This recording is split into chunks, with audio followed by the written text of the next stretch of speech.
This is the public face of Anonymous. And he's only 12 years old. The mysterious group Anonymous has struck again with a warning. This is just the beginning. Guys, इस video में मैं आपको बताने वाला हूँ free fire के एक सबसे खतरनाक और सबसे बड़े हैकर के बारे में। और ये कोई साधारण हैकर नहीं है, ये केवल 12 साल का है और यूट्यूब में बड़े बड़े लोगों के साथ उठना बैठना है इसका। चलिए इस वीडियो को शुरू से शुरू करते हैं। देखो, फ्री फायर लॉन्च हुआ 4 दिसंबर 2017 को। लॉन्च होने के बाद फ्री फायर उतना ज्यादा पॉपुलर नहीं था जितना कि आज के समय में है। फ्री फायर का पॉपुलैरिटी लॉकडाउन के बाद से रॉकेट की तरह बढ़ने लगा। जैसे ही फ्री फायर पॉपुलर होने लगा, लोगों का अटेंशन फ्री फायर ने खींचा और जहाँ पे लोगों का अटेंशन वहाँ पे हैकर्स का भी अटेंशन जाता है। अब आप सोचेंगे कि हैकर्स का पर्पस क्या था, तो मेजरली यहाँ पे हैकर्स का 3 मेन पर्पस था। पहला था डायमंड कलेक्ट करना, क्योंकि डायमंड एक इनडायरेक्ट सोर्स ऑफ इनकम है फ्री फायर में। तो जिसके पास ज्यादा डायमंड होगा उसके पास इनडायरेक्टली ज्यादा पैसा होगा, क्योंकि उस अकाउंट को बेच के वो पैसा भी कमा सकता है। सेकंड पर्पस था रैंक पुश करना, क्योंकि फ्री फायर से पॉपुलैरिटी भी गेन किया जा सकता है। आपके पास ज्यादा रैंक पॉइंट होंगे तो आपको ज्यादा लोग जानेंगे। और थर्ड पर्पस था कि हैकर्स को एक परफेक्ट हैक बनाना था और जनरल पब्लिक को बेचना था, जिससे कि वो पैसा कमा सके।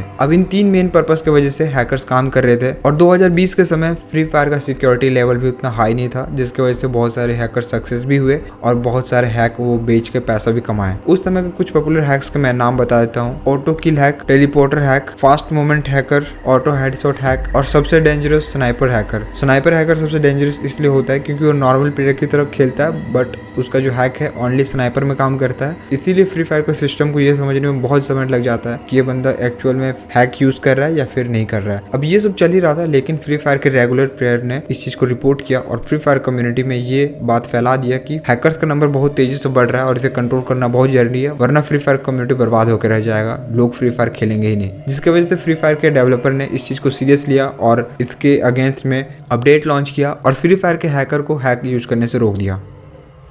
बट कहानी यहाँ खत्म नहीं हो जाता। यहाँ पे एंट्री होता है FFH4X वर्जन 126 का। ये एक ऐसा थर्ड पार्टी सॉफ्टवेयर है जो कि किसी भी एंड्रॉइड यूजर को किसी भी थर्ड पार्टी हैक को यूज करने में मदद करता ही है, बट इसके साथ साथ स्क्रिप्ट भी यूज करने में मदद करता है। आपने ये जरूर सुना हो कि Y444 ने स्क्रिप्ट यूज कर लिया, बाकी और बहुत सारे यूट्यूबर्स हैं उन्होंने स्क्रिप्ट यूज कर लिया, लेकिन आपने कभी ये सोचा है कि स्क्रिप्ट काम कैसे करता है? तो चलिए वो भी आपको बता देते हैं। FFH4X वर्जन 126 एक ऐसा सॉफ्टवेयर है जो कि आपके फोन में इंस्टॉल हो जाता है और इंस्टॉल हो जाने के बाद आपको ये थर्ड पार्टी प्रोग्राम इंस्टॉल करने में मदद करता है। अब यही सॉफ्टवेयर इतना स्पेशल क्यों है? क्योंकि ये आपके OBJ फाइल को इफेक्ट नहीं करता है और ये डायरेक्टली फ्री फायर के नेटवर्क को मॉडिफाई करने के कैपेबल है। और ये फ्री फायर के नेटवर्क को मॉडिफाई करके आपको वेपन के स्किन, एम बॉट और प्री प्रोग्राम हेडशॉट जैसे फीचर्स आपको दिला सकता है। बट ये इसका मेन फीचर नहीं है। इसका मेन फीचर ये है कि ये स्क्रिप्ट भी रन कर सकता है। अब स्क्रिप्ट एक तरह का प्रोग्राम होता है जो हैकर्स द्वारा डेवलप किया जाता है। अब इस प्रोग्राम के अंदर बेसिकली ये होता है कि हैकर्स ने कुछ कोड लिखा हुआ होता है। वो कोड कुछ भी हो सकता है कि अनलिमिटेड डायमंड का या फिर किसी स्पेसिफिक फीचर का, हेडशॉट का भी हो सकता है, किसी भी चीज का हो सकता है। और इस फाइल को आपको अपने फोन में पेस्ट करना है। ज्यादा बड़ा फाइल नहीं होता है, मुश्किल से 1 MB का भी नहीं होता ये फाइल। अब मैं यहाँ पे आपको बता दूं, ये एक इनलीगल एक्टिविटी है गेम के नजरों में भी और साइबर सिक्योरिटी के मामले में भी,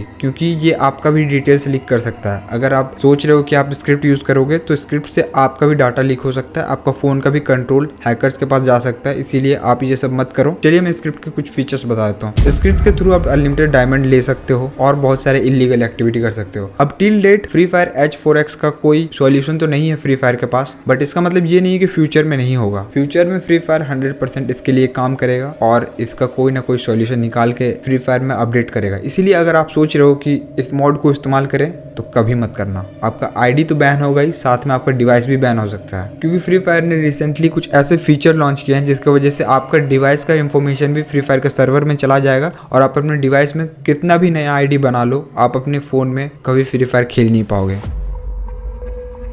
अब हम लोग बात करते हैं 12 साल के उस हैकर के बारे में जिसके बारे में मैंने पहले बताया था। अब उस हैकर का नाम है विराज। अब इसे डायरेक्टली हैकर कहना सही नहीं होगा, लेकिन 2020 के समय बहुत सारे लोग इसे हैकर कह रहे थे, क्योंकि ये केवल 12 साल का है और अज्जू भाई और अमित भाई जैसे बड़े प्लेयर को ये कम्पीट कर पा रहा था। इसीलिए लोगों को लग रहा था ये बंदा कहीं ना कहीं स्क्रिप्ट यूजर है या फिर ये हैकर जरूर है, वरना ये इस तरह से खेल नहीं सकता था। इस तरह से ये रूमर फैल गया कि विराज एक हैकर है और इंटरनेट में ये वायरल हो गया। और आज भी अगर आप गूगल में सर्च करोगे the biggest free fire hacker तो आपको विराज का नाम मिलेगा। लेकिन इस चीज को क्लेरिफाई करते हुए अज्जू भाई ने एक वीडियो बनाया, अज्जू भाई, अमित भाई और विराज ने, जिसमें कि विराज ने कंफर्म किया कि वो स्क्रिप्ट यूजर नहीं है, वो एक नॉर्मल प्लेयर है। लेकिन लॉकडाउन के समय उसका स्किल्स इतना बढ़ गया था कि वो अच्छा खासा प्लेयर बन चुका था, जिसकी वजह से जनरल पब्लिक को लगा कि ये बंदा एक स्क्रिप्ट यूजर होगा। अब इस वीडियो को आने के बाद भी बहुत सारे पब्लिक इस चीज को लेकर काफी सस्पिशियस थे कि ये बंदा पक्का हैकर होगा। लेकिन अमित भाई ने नेपाल जाके फेस टू फेस विराज से कॉन्वर्सेशन किया और ये पता किया कि वो एक हैकर नहीं है, तब जाके पब्लिक ने इस चीज पे विश्वास किया। विराज आज के समय में यूट्यूब में एक्टिव है, इसका चैनल में करंटली 3 लाख सब्सक्राइबर्स हैं और आज भी ये अमित भाई,